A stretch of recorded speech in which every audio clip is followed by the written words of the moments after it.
मजबूर आहियां छो त मथे खुदा आहे हेठि पाण वेठा आहियूं पंहिंजे अहसासनि जज़्बनि जो इज़हार करणु चाहियूं था। मूंखे यकीन आहे त तव्हां मुंहिंजी हिमत अफ़ज़ाई कंदो। अचो त अॼु पाण पंहिंजे रब सां ऐं ख़ुदा सां ॿ ॻाल्हियूं करियूं, थोरी हुजत करियूं। आसी ज़मीन जी पुराणी शाइरी आवाज़ ॿुधल आहे, ॿिए बि मां मुतासिर न थियो, पर ॿ अखर फैज़ो क़बूल ख़ुदा ऐं असांजे विच में। ए खुदा तुम हेठ नहीं आओ घड़ी खन हेठ नहीं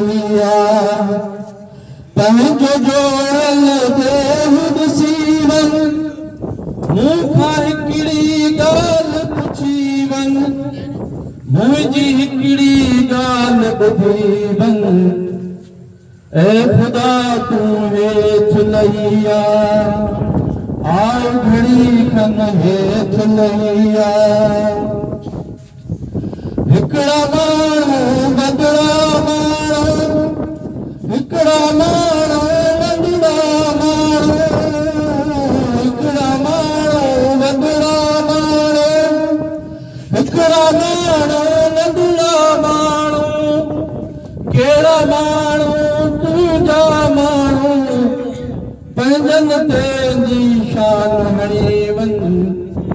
ऐ खुदा तूं हेठ लही तेरे उघाड़े पेट बुखायल निठण उस में हल हलाए, तेरे उघाड़े पेट बुखायल निठण उस में हल हलाए। कारगुड़ से सुपकल घोड़ा हिकिड़ो वेलो तूं चखे वन। ऐ खुदा तूं हेठ लही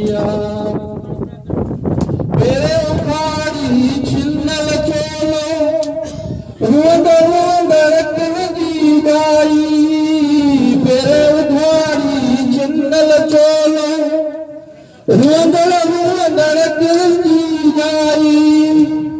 धार नादो झोल छली थई पंहिंजी अखो रात ॾेई वन। ऐ खुदा तूं हेठ लही घड़ी खन हेठ लही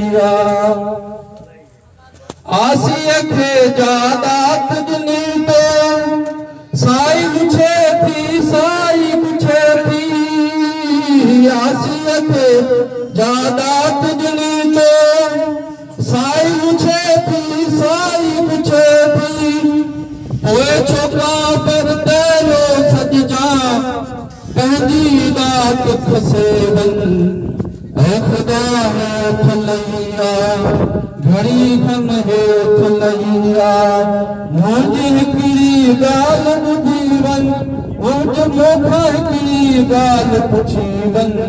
ऐ खुदा तूं हेठ लही